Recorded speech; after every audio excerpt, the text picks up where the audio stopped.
Fala galera, vamos aqui à resolução de 3 questões sobre estudo dos gases. As duas primeiras questões elas vão trabalhar o entendimento de gráficos e a última questão é um cálculo ali com a fórmula PV igual a nRT. A última questão ela é mais puxada, então fica aí para você ver a resolução, como é que faz ela. Mas vamos começar do começo. Considere a seguinte transformação que ocorre com uma amostra gasosa de massa M apresentando o comportamento de um gás ideal. Aqui a gente tem o processo, a gente tem um estado inicial, transformação acontecendo, a gente tem aqui o estado final. O gráfico que melhor representa essas transformações e aqui a gente tem as alternativas. O que é que você tem que lembrar aí? Das 3 transformações gasosas, certo? Isotérmica, quando a temperatura é constante, quando a pressão é constante, isobárica, e quando o volume é constante, isocórica ou isométrica ou isovolumétrica, certo?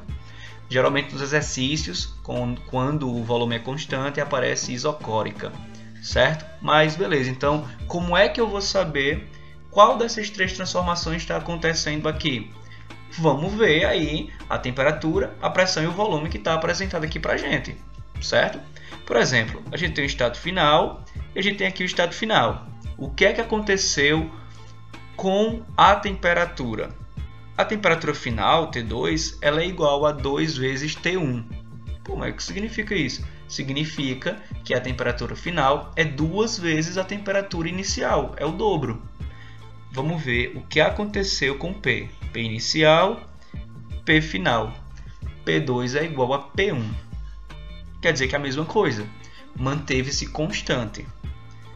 Volume inicial, volume final é igual a 2 vezes V1. Ou seja, o volume final é 2 vezes o volume inicial, é o dobro. Então a temperatura dobrou, o volume dobrou e a pressão ela continua a mesma constante. Então no processo em que a pressão é constante, a gente tem uma transformação isobárica, certo? Então vamos ver qual o gráfico aqui se encaixa melhor. Eu vou descartar logo 2 aqui e vou explicar para você o porquê. Deixa eu só mudar a cor aqui para não ficar muito confuso.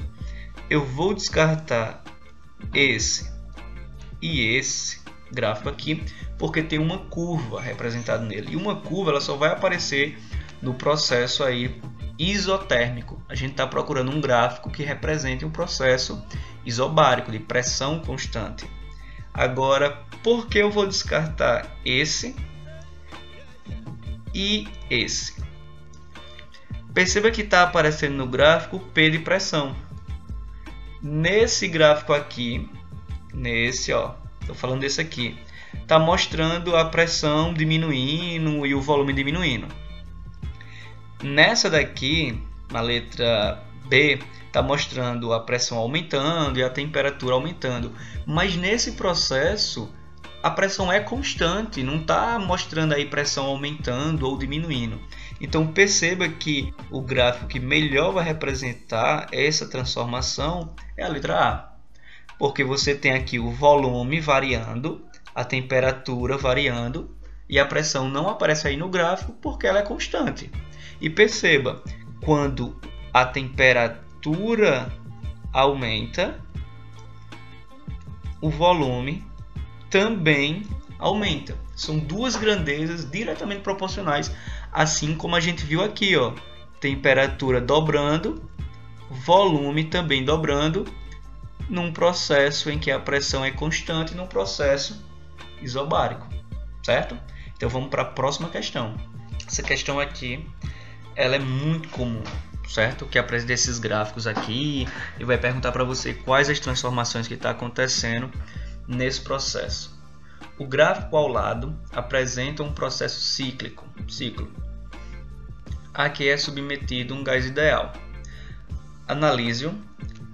A opção em que aparece a correspondência das etapas numeradas 1 para 2, 2 para 3 e 3 para 1 com suas respectivas denominações Então, aqui você vai ter que entender como é que funciona a movimentação no gráfico, certo? Então, muita calma. Perceba o seguinte, quando você anda do gráfico, está vendo aqui, né, o apontador laser? Quando você anda do gráfico de 1 para 2, perceba que você só está andando aqui em temperatura, certo? Tá aumentando a temperatura daqui para aqui. E volume? O volume, ele permanece aqui, ele não sobe nem desce nesse processo de 1 para 2. Essa questão de o volume não sobe, não desce, o valor, certo? O volume nem aumenta, nem diminui. Ou seja, ele permanece constante. Então, na transformação aqui que ocorre de 1 para 2, só a temperatura variou, certo? Aqui no gráfico, levando em consideração o gráfico, a gente percebe que só a temperatura variou, o volume manteve-se constante. Então, a resposta é aquela, a resposta correta vai começar com isovolumétrica, que é a transformação em que o volume é constante. Então, a gente já pode descartar aqui, deixa eu pegar a sua caneta, a gente descarta essa, descarta essa, e a gente fica entre essa daqui, essa e essa daqui, que começa com isovolumétrica. Vamos desempatar, vamos continuar desempatando isso daí para a gente chegar à correta. Já fizemos o processo de 1 para 2, agora vamos de 2 para 3. Quando você vai de 2 para 3, perceba que aqui na linha da temperatura a gente não mexeu, a gente ficou parado aqui, certo? A gente nem foi para o lado, nem foi para o outro. Mas aqui para volume a gente movimentou o gráfico, certo? A gente subiu, ou seja, o volume aumentou e a temperatura ficou quieta na dela, ou seja, ficou constante. Então, esse é um processo isotérmico. Beleza, essa daqui, isovolumétrica, confere. Isobárica, não. Letra C, então a gente descartou a B. Letra C, isovolumétrica. Isotérmica, está no caminho certo. A letra E, isovolumétrica e isobárica. Não, então a gente descarta aí a letra E, descartou a letra B, então só pode ser a letra C, certo? E aqui, só para não ficar faltando, no processo em que você vai de 3 para 1, tanto variou a temperatura como variou o volume. Então, quem é que ficou sobrando aí? São 3 variáveis: temperatura, volume e pressão. Sempre você vai trabalhar nessas questões 2 variando e 1 constante. Nesse caso, a gente viu que o volume variou, a temperatura variou, então é porque aqui a gente tinha a pressão constante isobárica, certo? Vamos para a próxima questão. Pronto. As pesquisas sobre materiais utilizados em equipamentos esportivos são direcionadas em função dos mais diversos fatores. No ciclismo, por exemplo, é sempre desejável minimizar o peso das bicicletas para que se alcance o melhor desempenho do ciclista.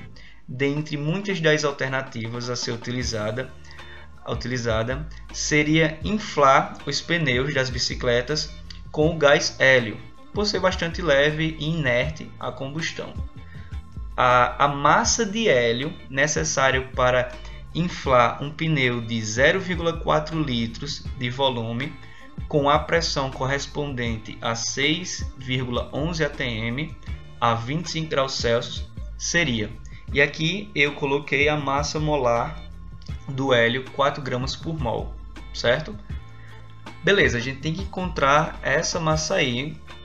O textinho aí meio grande, né? Assusta um pouco, mas é uma questão que você vai trabalhar simplesmente PV igual a nRT, certo?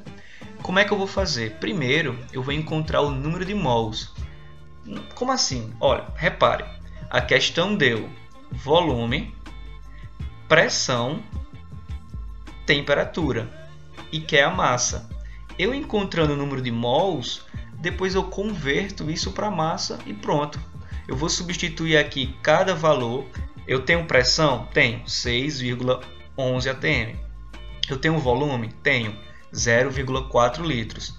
Número de mols eu vou procurar. Isso daqui é a constante, 0,082. E a temperatura eu tenho aqui 25 graus Celsius, que lembre-se de converter para Kelvin. Beleza? Agora eu só fiz organizar a fórmula, porque eu vou querer o N, né? Então eu peguei o R, joguei para o outro lado, dividindo, ficando por baixo, certo? Essa barra aqui é dividindo. Substituí os valores, agora é só matemática aqui, chamei na calculadora. Beleza, cheguei até aqui e cheguei ao valor de 0,1 mol. É a resposta? Ainda não, porque a questão quer a massa. Pô, caramba, e agora? Agora você pega seus conhecimentos de estequiometria, certo? E vai converter de mol para massa, através dessa fórmula aqui, onde o número de mols é igual à massa de uma amostra dividido pela massa molar. Eu disse que ia dar trabalho essa questão. O que é que eu estou procurando aqui? Estou procurando a massa. Você tem o número de mols, você acabou de determinar ele aqui, de descobrir ele. E essa massa molar, como é que eu sei? É esse dado aqui. Organizei a fórmula, estou procurando a massa, substituí os valores, vou fazer essa multiplicação simples e chego à minha resposta final. A massa é 0,4 gramas de hélio, alternativa A, certo?